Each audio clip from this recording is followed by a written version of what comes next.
नमस्कार, जोहार। स्वागत है आप सभी का संकल्प से सिद्धि कार्यक्रम में। दोस्तों, इस कार्यक्रम के माध्यम से हम आपकी मुलाकात ऐसी पर्सनालिटी से करवाते हैं जिन्होंने अपने जीवन में एक संकल्प लिया था। उस संकल्प को पूरा करने के लिए उनके अंदर एक जुनून आया और उन्होंने उस कार्य को सिद्ध किया। आज इसी क्रम में हमने अपने स्टूडियो में आमंत्रित किया है मोटिवेट ग्रुप के फाउंडर श्री सात्विक मिश्रा जी को। तो सात्विक जी, बहुत बहुत स्वागत है आपका हमारे कार्यक्रम में। शुक्रिया जी। सात्विक जी, पहले तो आप हमें ये बताइए कि आजकल के जो युवा हैं नॉर्मल स्टार्टअप्स की तरफ बढ़ने से डरते हैं, अपने एजुकेशन लाइन को छोड़ने के बाद, एक जॉब को छोड़ने के बाद स्टार्टअप की तरफ अग्रसर होने से डरते हैं। ऐसे में आप अपने एजुकेशन लाइन के बाद एक नॉर्मल जॉब को ऑप्ट करने के बजाय आपने एक स्टार्टअप को ऑप्ट किया। इसके पीछे आपका क्या स्टोरी है, क्या आपकी जर्नी थी, किस तरह से आपको ये कंसेप्ट आया? बिल्कुल, मैं आपके बात से सहमत हूँ कि ज़्यादातर जो रुझान रहता है युवाओं का अपने शैक्षणिक जो डिग्री प्राप्त करते हैं उसके बाद जॉब की तरफ ज़्यादा होता है, क्योंकि वहाँ पे एक सिक्योर्ड लाइफ रहता है कि महीने के एंड में आपको इतनी सैलरी आ जानी है। बिल्कुल, सबसे बड़ा इंसेंटिवाइजेशन वही होता है। और जब हमने भी शुरू की थी अपनी जर्नी तो कहीं ना कहीं नौकरी से ही की थी। दूसरी बात ये भी होती है कि एकदम से एजुकेशन आप जब डिग्री लेते हैं उसके बाद आपको एक्सपीरियंस नहीं होता है किसी भी कार्य करने का। थोड़े दिनों तक एक्सपीरियंस भी गेन करने के लिए हमें नौकरी करनी होती है। उसके बाद जब आप जानने लगते हैं चीज़ों को, जब आपको लगता है कि जॉब में जब हम जिस तरह से किसी कार्य को कर रहे हैं अगर अपने नेतृत्व में करें तो उससे बेहतर तरीके से कर सकते हैं। बिल्कुल। तो धीरे धीरे हमारे दिमाग में वह बीज बो दी जाती है कि कहीं ना कहीं हम बाहर निकल के अपने खुद से कर सकते हैं, हमारे पास कुछ बेहतर आइडिया है। तो धीरे धीरे हम रिस्क तो लेना पड़ता है। अगर आपको जीवन में कुछ बड़ा करना है तो रिस्क कहीं ना कहीं लेना ही पड़ता है। तो सिक्योर्ड वेब से बाहर निकलकर अपनी नौकरी को छोड़कर उस महीने के आखिरी में जो सैलरी मिलती है उस प्रेम को छोड़कर बाहर निकलकर रिस्क लेना पड़ता है। और धीरे धीरे जब आप सफल होने लगते हैं, जब आपको लोग से प्रोत्साहन मिलने लगती है, आपकी आइडिया इम्प्लीमेंट होने लग जाती है, तो फिर आदमी इंसान खुद ब खुद मोटिवेटेड होकर, सेल्फ मोटिवेटेड होकर आगे बढ़ते चले जाते हैं। क्या आपको शुरुआत में डर नहीं लगा कि अपनी जॉब छोड़कर हम एक स्टार्टअप की तरफ बढ़ने जा रहे हैं, कैसी चीज़ें रहेंगी, इसके बारे में किस तरह से आपने एक माइंडसेट तैयार किया? मैं डर तो नहीं कहूँगा, बट मेरे केस में वो एक एक्साइटमेंट था, क्योंकि आपको पहले ही पता होता है मेंटली जो प्रिपरेशन हो रहा होता है वो एकदम से एक दिन नहीं होता है, वो धीरे धीरे बन रहा होता है।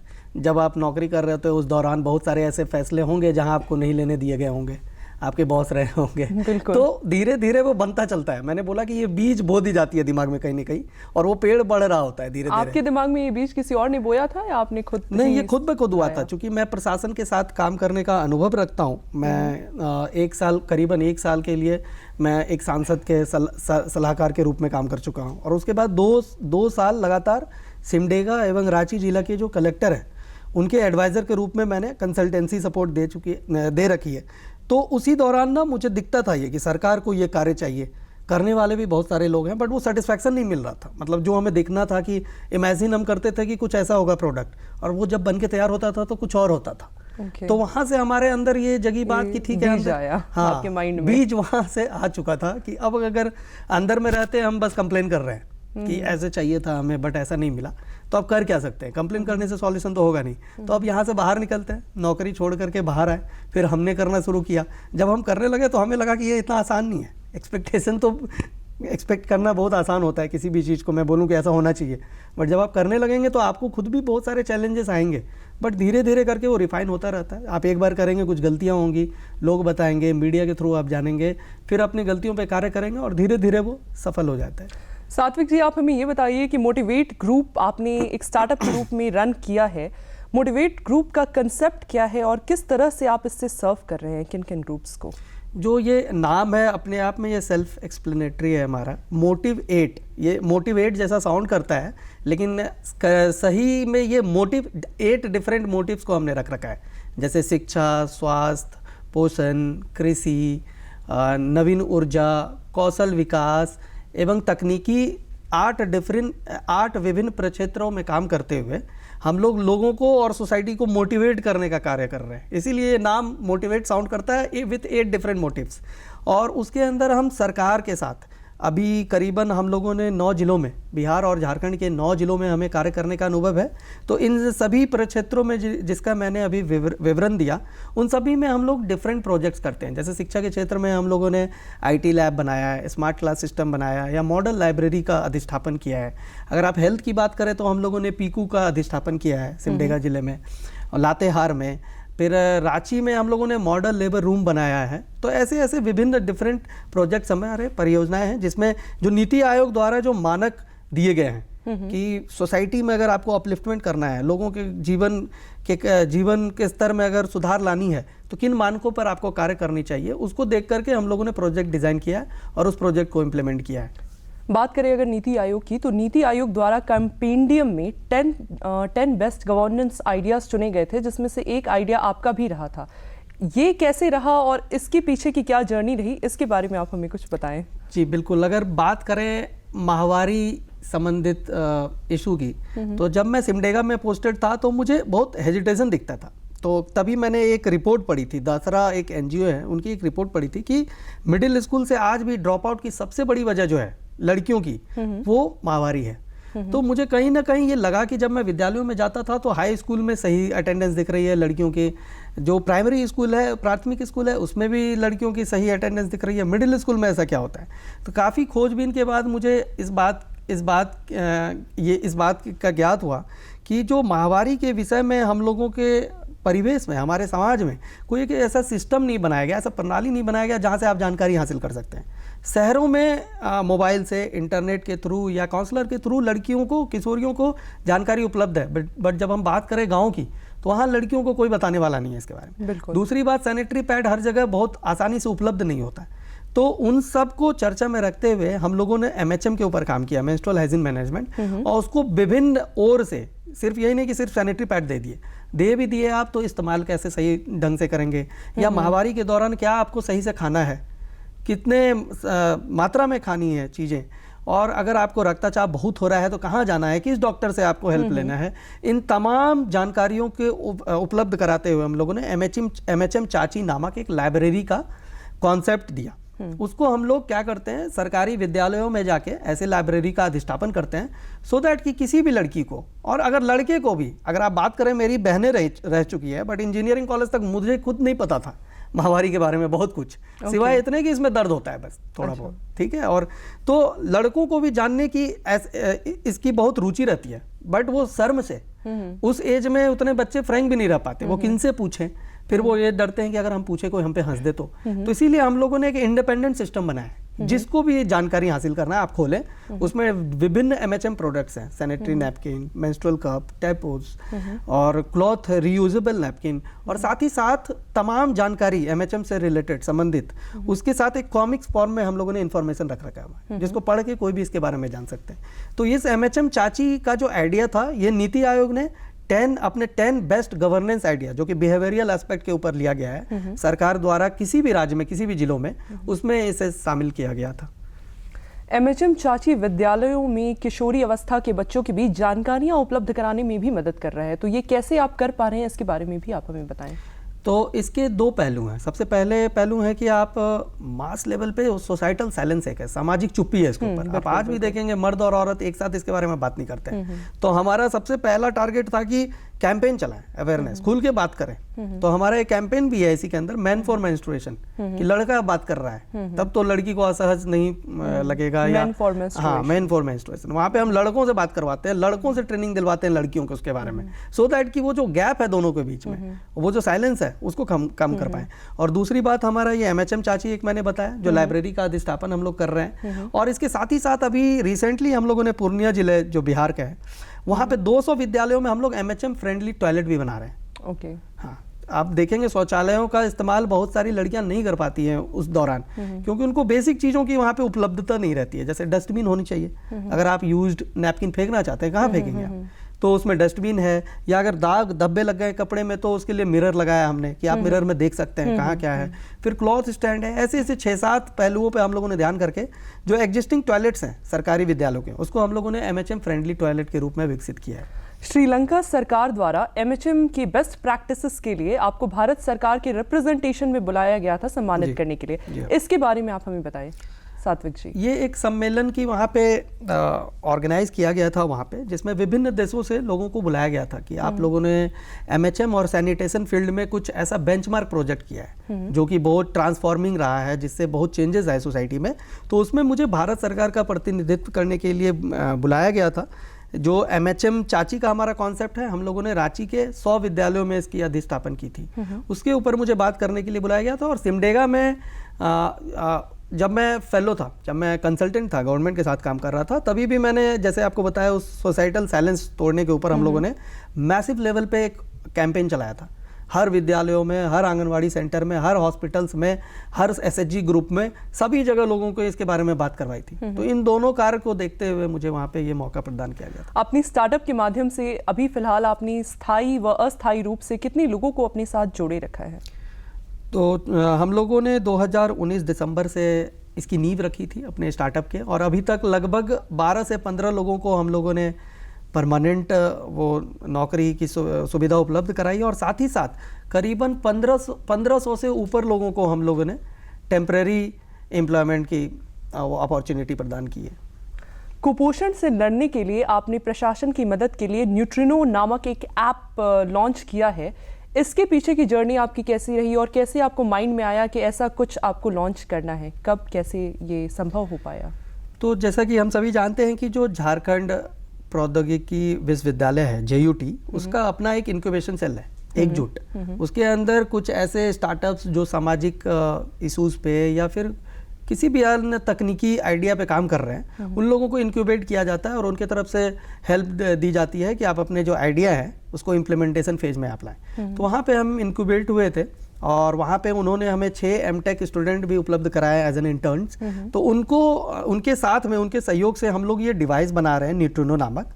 ये डिवाइस एक ऐसा डिवाइस है जो 3 डिफरेंट रीडिंग्स लेके, अगर आपने उस पर बच्चे को बस खड़ा कर रखा है तो वो 3 डिफरेंट रीडिंग से बता देगा कि ये बच्चा कुपोषित है या नहीं। और साथ ही साथ एक डैशबोर्ड बनता चला जाता है कि इस जिले में, इस पंचायत में, इस गांव में एक बच्चा कुपोषित है। तो अभी तक जो सरकार के साथ कार्य करने का हमारा अनुभव रहा, हम देखते थे कि जब तक कलेक्टर को पता चलता है कि हमारे जिला में ये फलाना बच्चा यहाँ पे कुपोषित है, तब तक बहुत देर हो चुकी होती है। बिल्कुल। आपको 15-20 दिनों के अंदर में टैकल करके उसको कुछ खाना एडिशनल खिला के, कुछ न्यूट्रिएंट्स एडिटिव्स दे के बच्चे को सही करना होता है। तो कलेक्टर का ये पेन पॉइंट था, और जो हम साथ में बैठते थे तो हम हमेशा देखते थे।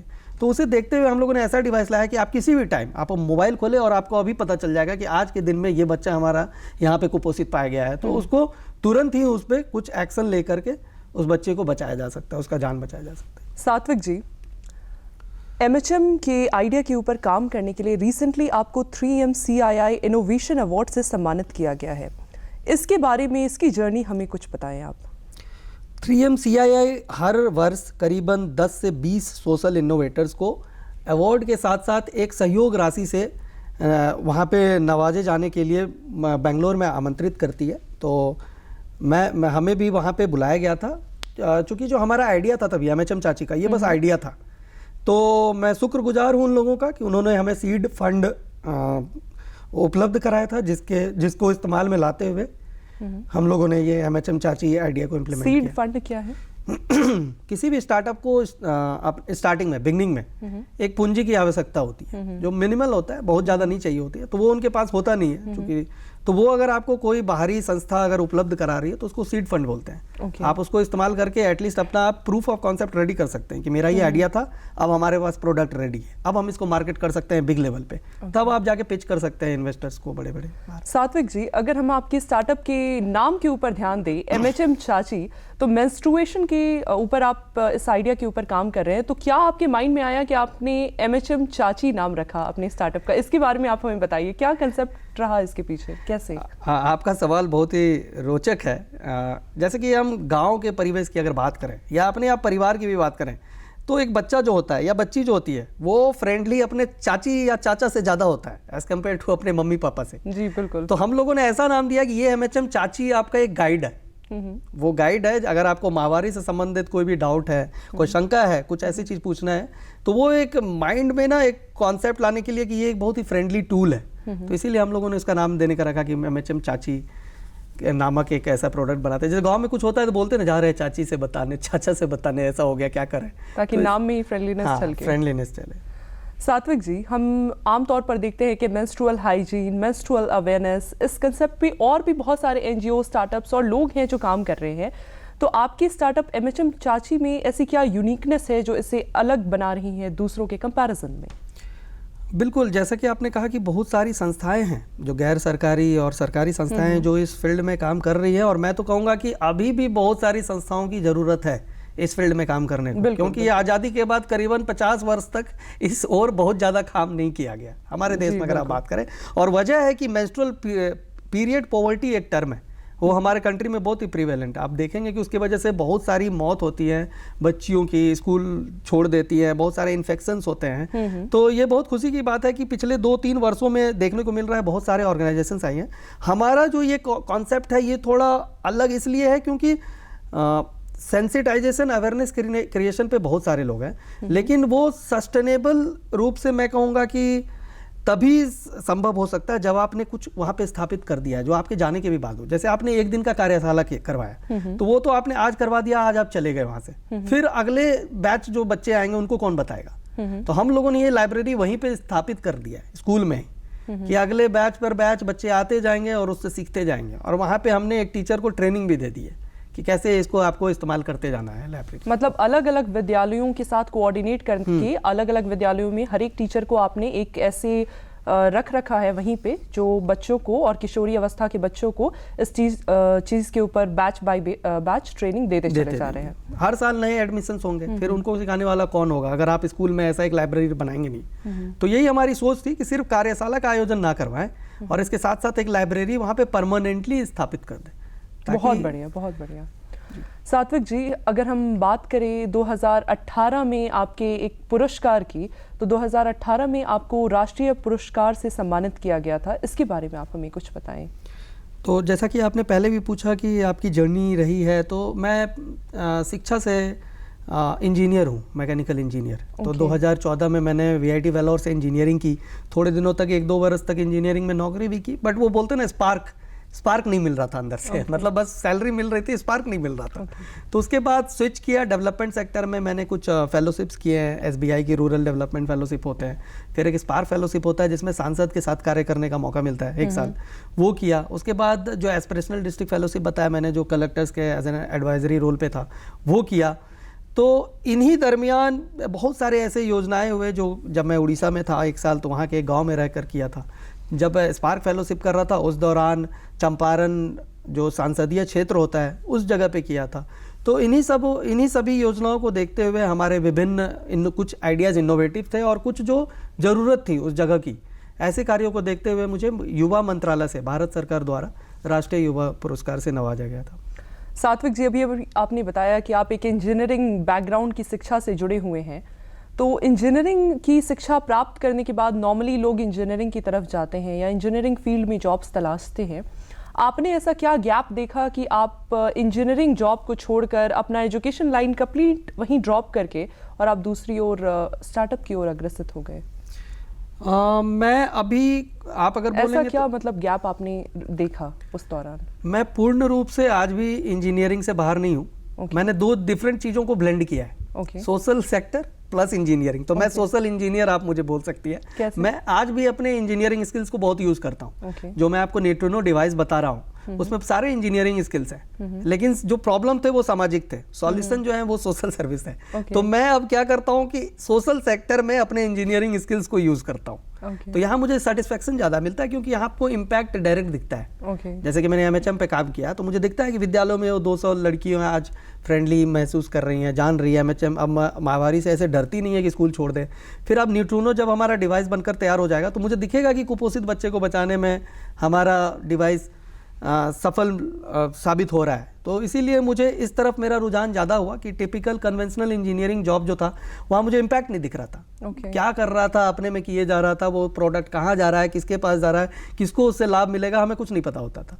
तो इस लेकर के मेरा रुझान इस तरफ ज़्यादा रहा। बट मैं दिल से आज भी इंजीनियर हूँ, अपने स्किल्स को यूज़ करता हूँ। तो आपने अपने इंजीनियरिंग की स्किल्स और पढ़ाई को स्टार्टअप के साथ जोड़कर कुछ यूनिक करने का प्लान किया वाया स्टार्टअप। बात करें अगर आपकी रेवेन्यू जनरेशन की, तो रेवेन्यू जनरेशन मॉड्यूल क्या है आपके स्टार्टअप का? किस तरह से रेवेन्यू जनरेट हो पाता है? तो जैसे हम लोग ये सारे जो मॉडल्स मैंने आपको बताया, हम लोग सरकार के लिए ये करते हैं विभिन्न जिलों में। तो हमारा एक प्रोजेक्ट प्रपोजल होता है जो हम फॉरवर्ड करते हैं गवर्नमेंट को। पहले गैप एनालिसिस होता है कि आपके जिले में ये चीज़ की कमी है, और उसके बाद हम एक सजेशन देते हैं अपनी ओर से कि अगर आप इस पे काम करें तो बहुत सही हो सकता है आपके जिले के लिए। तो अगर जो जिलाधिकारी होते हैं, कलेक्टर्स होते हैं, उनको आइडिया पसंद आता है तो वो एक्सेप्ट करते हैं, फिर हमें ऑर्डर मिलता है और काम करते हैं। तो हमारा रेवेन्यू मॉडल यही है। अभी तक 3 वर्षों में हम लोगों ने 19 करोड़ का टर्नओवर टच किया है, और 9 विभिन्न जिलों में, बिहार और झारखंड 2 स्टेट में हम लोगों ने काम किया है।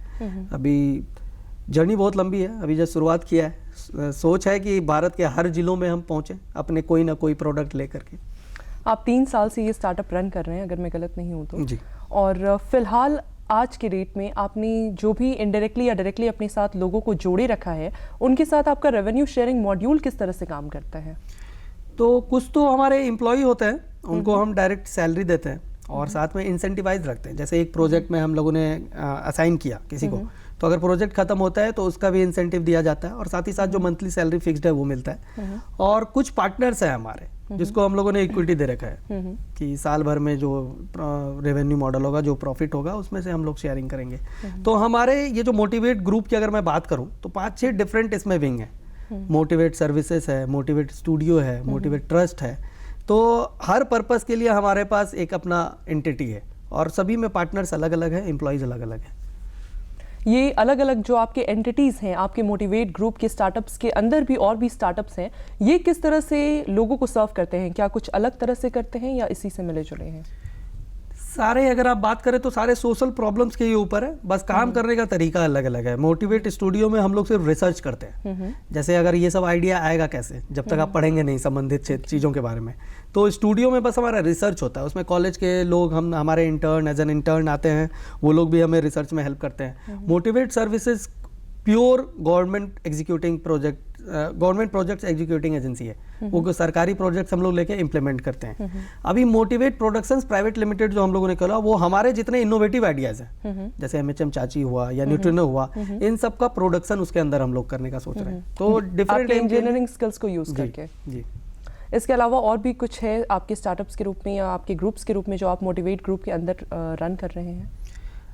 इसके अलावा फ़िलहाल तो नहीं है, बट आगे हमारी प्लानिंग चल रही है कि कैसे टीबी के लिए कुछ बनाया जाए। टीबी की रोकथाम के लिए हम लोग कुछ कर सकते हैं। मलेरिया के ऊपर ऐसा ही है कि हम लोग कुछ क्या कर सकते हैं। फिर हॉस्पिटल्स में बहुत सारे रिक्वायरमेंट्स होते हैं। चूँकि सरकार में कार्य करने का हमें अनुभव है, तो हमारे पास पेन पॉइंट का एक लिस्ट बना हुआ है कि प्रशासन को किस किस चीज़ में समस्या आती है। तो धीरे धीरे हम सोच रहे हैं कि धीरे धीरे ऐसे प्रोडक्ट लाते जाए। जैसे ये एमएचएम चाची हुआ, न्यूट्रिनो हुआ, ये सारी सरकारी मीटिंग्स में बैठ के सभी के प्रॉब्लम सुन के वहीं पे ये आइडिया आते थे। तो ऐसे ही आने वाले दिनों में हम लोग सोचते हैं कि हर चीज़ पे कुछ आइडियाज़ किसान के लिए हम लोग करेंगे कुछ काम। क्या कोई स्पेसिफिक फोकस ग्रुप्स भी हैं आपके स्टार्टअप के लिए क्लाइंट बेस के रूप में?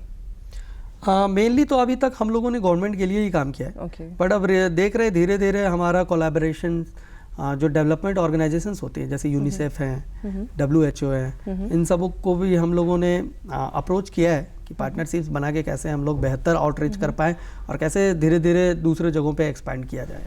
सात्विक जी, आपने अपनी इंजीनियरिंग की जॉब छोड़कर एक स्टार्टअप की तरफ आप बढ़े, आपकी फैमिली और फ्रेंड्स का कितना सपोर्ट रहा इस दौरान? हाँ, अगर बहुत ऑनेस्टली बताऊं तो किसी भी पेरेंट्स के लिए मुश्किल होता है, और मेरे पेरेंट्स बहुत फ्रेंडली तो कहना उचित नहीं होगा, बट एटलीस्ट सपोर्टिव तो थे। हाँ, बहुत खुश नहीं थे बट सपोर्टिव थे। तो उनको ये चिंता तो ज़रूर थी कि एक अच्छा खासा नौकरी जिसमें सैलरी आ रही है, रेपुटेशन भी ठीक है, अच्छा परफॉर्म भी कर रहा है, बॉस से भी अच्छे टर्म है, उसको छोड़ करके एक कुछ अपना करना, और वो भी ऐसे एज में आ करके अब 20, 21, 22 साल में कर रहे होते तो सही भी होता। तो थोड़ा तो इनिशियली रहता है क्राइसिस, बट जब ऐसे ऐसे पुरस्कार आने लगते हैं, जब रेवेन्यू जनरेशन होने लगते हैं, तब धीरे धीरे वही बोलेंगे आपसे अच्छा। माँ बाप का भी मन परिवर्तित होने लगता है। बिल्कुल। और फिर वो अब वही खुद फैमिली में दूसरे लोगों को भी प्रोत्साहित करते हैं कि नौकरी सब कुछ नहीं होता है, कहीं और भी ट्राई करो, कुछ अपना भी करो। तो अच्छा लगता है कि फैमिली के अंदर भी एक ट्रांजिशन आया मुझे देखते। फ्रेंड्स का भी आपको सपोर्ट रहा इस दौरान? फ्रेंड्स का बहुत ही सपोर्ट रहा है। मुझे लगता नहीं है कि विदाउट सपोर्ट कोई भी इंसान ऐसा स्टार्टअप इस्टेब्लिश कर सकता है या रन कर सकता है। फ्रेंड्स का हर मोड़ पे आपको कहीं ना कहीं से सहयोग मिलता है।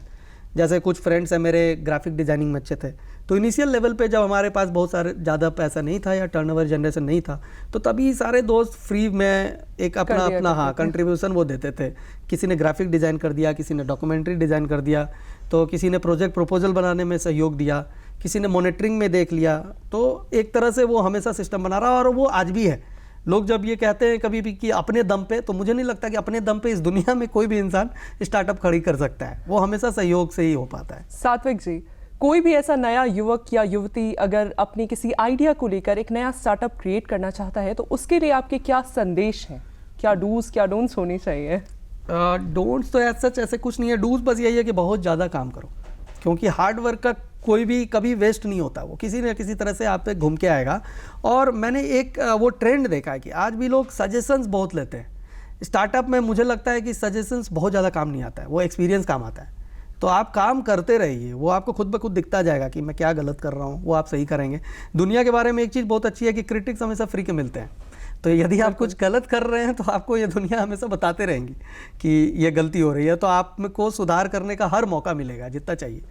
तो अच्छी बात यही है कि सोचे ज़्यादा नहीं कि कब स्टार्ट करेंगे, थोड़ा अच्छे और हो जाते हैं। तो एक वो बहुत अच्छे मेरे एक मेंटर हैं, वो मुझसे हमेशा बोलते हैं कि let best not become enemy of good.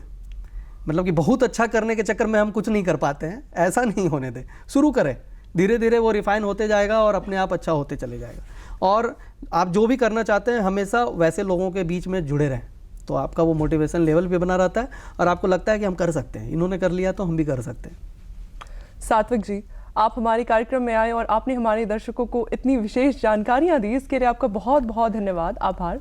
शुक्रिया। अगले कार्यक्रम में आपसे फिर मुलाकात होगी किसी ऐसे ही नए व्यक्तित्व के साथ। तब तक के लिए हमें और हमारी पूरी टीम को दीजिए इजाजत। नमस्कार, जोहार।